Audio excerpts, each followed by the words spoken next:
All right, welcome back everyone.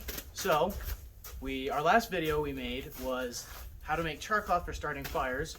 So we're like, well, let's put it to good use.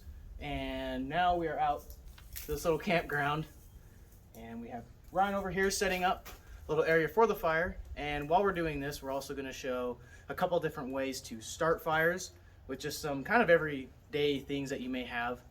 And just in case you don't have much to do it, it is winter out here, so it's really hard to start a fire. So let's get to it.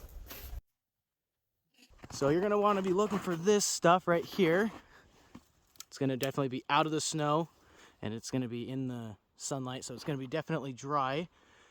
And then there's some leaves right here that are definitely a lot drier, great for tinder. And so let's pick those up.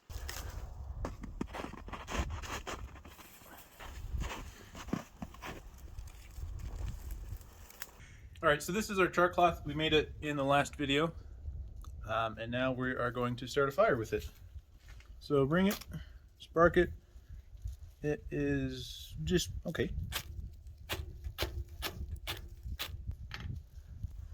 I don't know if you can.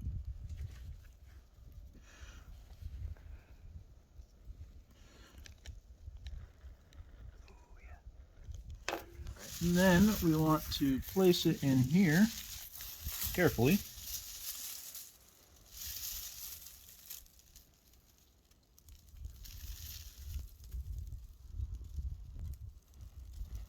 Two very boring minutes later.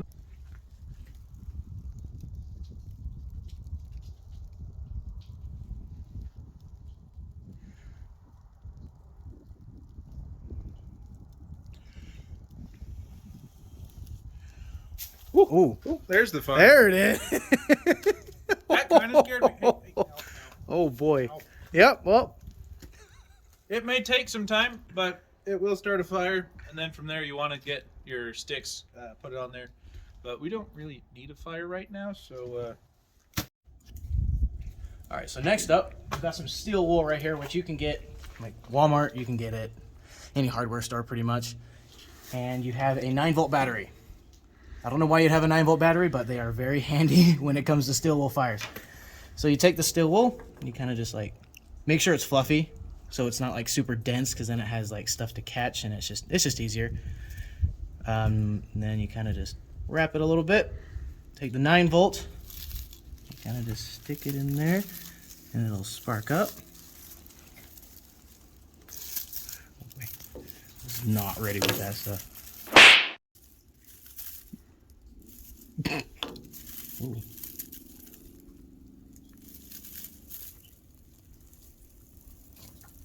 There we go. Yep. And it takes a while too. Once it catches, it's a lot easier to light. And I'm going to put that on there. I don't want to do that mistake. But yes. But I think actually what we learned from that was make sure that there is direct contact. Kind of rub it around a little bit. And then once you see one spark, enclose it a little bit, and then it'll start sparking everywhere, and then you can just start immediately. You have to start blowing on it, because then it will catch once it does. I had an idea where if we take our striker rod and some steel wool, I want to see if that starts, and I have never seen it before, so let's give that a shot.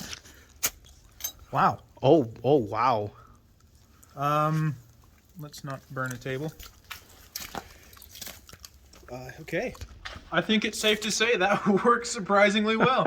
If you don't have a 9-volt, but you have one of these, definitely use this instead.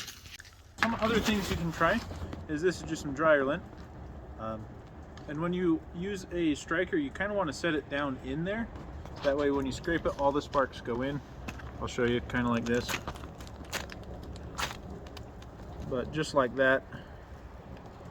Ouch, it's burning. Smells amazing too. Yeah, it smells great with all that hair in there. But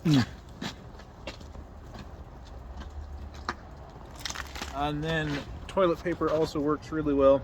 Paper towels are similar. They're a little bit harder, but same concept. You just spark it until it gets going. Worked earlier. Yeah, it did work earlier. That's all right though.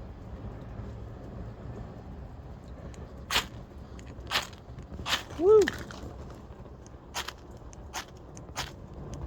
Almost had it there. There we go. Yeah. Just like that.